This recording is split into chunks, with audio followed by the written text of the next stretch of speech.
did it. My hair is too big for the camera. Hi! Don't know why my voice went that high. Welcome to Only Good Reviews. My name's Connor, and a fun fact about me is that I need to condition my hair.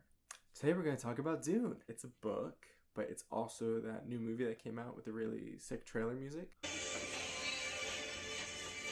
One good thing about not being like a real video maker is that I won't get copyright claimed for that. And I know, like me being like, oh, it's so quirky, but I can't tell you how many times that I've danced to that. You can tell them. You can trust them. They're great.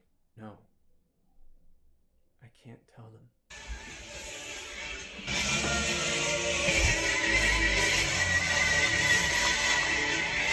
And don't tell them about your laundry basket either. Let's talk about Dune. It's gonna be so much editing, babe, and that is worth it. Dune. Hi, welcome to Only Good Reviews, the show where me, Connor Gallagher, a writer who does mostly horror and fantasy, talks about mostly horror and fantasy books and reviews, but only says the good parts except the very end when I give you my one final dumb opinion. Today we're going to talk about Dune. Originally published in 1965, it is by Frank Herbert. It's the first of a trilogy / kind of 6 books. And then also this one is also kind of 3 books. I say that both in the way that it's like, when they divvy it up, it's like book 1, book 2, book 3. But I believe it was originally serialized as well in like science fiction fantasy trade books when they used to do that more commonly. And then they all compiled it. So this one's a honker, in case you haven't seen. It's like 700-800. Honestly goes by quick. It's one of those, if you're familiar with Brandon Sanderson at all, he does Elantris, Mistborn. He finished Wheel of Time, which I haven't even started, but I want to. He's really good also, just side note, recommend. But it's sort of like that, where in each of his Stormlight Archive books, it's really sort of 3 books in one, and there's like arcs. Dune is the story of the Atreides family. They're dukes. Okay, first of all, we're in space. Just to get that locked in. That's honestly somewhere where the movie trailer, I think, really helped me. I'm very much the kind of person who like wants to read the book first, but then I get mad when the movie like isn't as good as the book. So I sort of just want to like waste money and let my imagination wither, which I think should be everyone's goal for this year. You're welcome. Dude, we're in space. There's an empire. Everyone's a duke. Everyone like owns planets. I read science fiction. It is harder for me because it's too big. It is harder for me because it's too big. It is harder for me because it's too big. Dude, the stakes are there, but when the stakes are an entire planet, like Star Wars, everybody's seen, they blow up a planet. Obviously that sucks, but it's hard for me to care about something that big.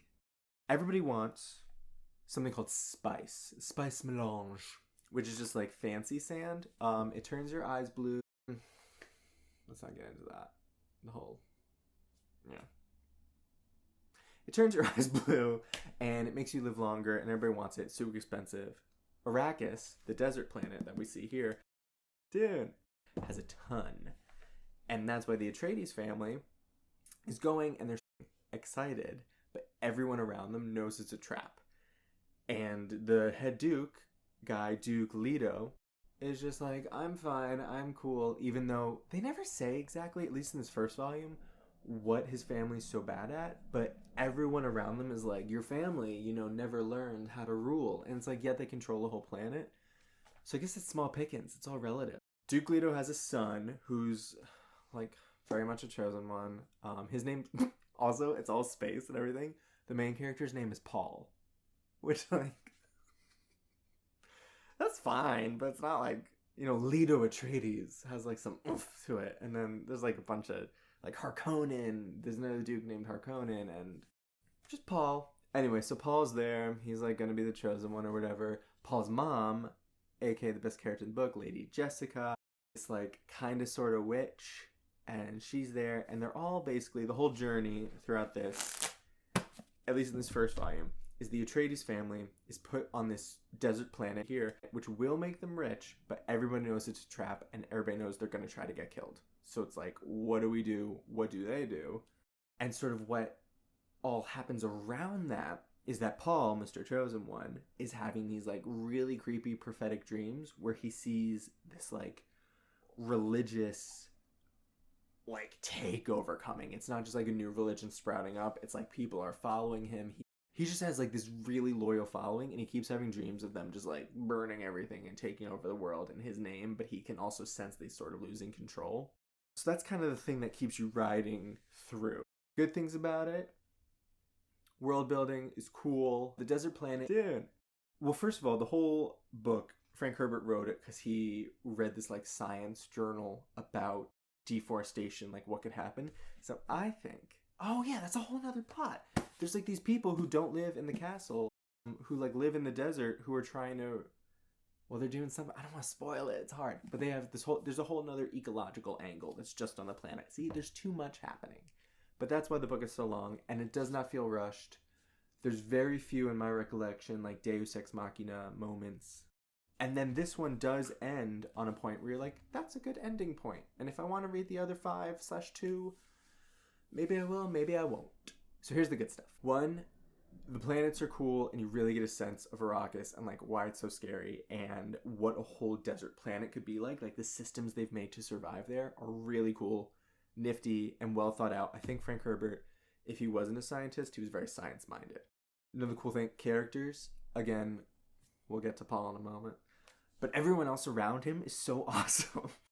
There's all these organizations. Obviously, there's governments and there's the Baronhoods or what have you. But there's these other organizations that have existed in the world. And it's in the future, perhaps in Earth. But there's like the Bene Gesserit, which are like the kind of witches. And it's like, are they witches or are they just really, really smart? And there's the Mentats. The Mentats are like super smart advisors who have very good control of emotion. As much as I want to be a Bene Gesserit witch, I'd probably be a Mentat because I did work in Bubba Gump Shrimp Company in Times Square, and your nerves just get ground into dust and nothing bothers you anymore.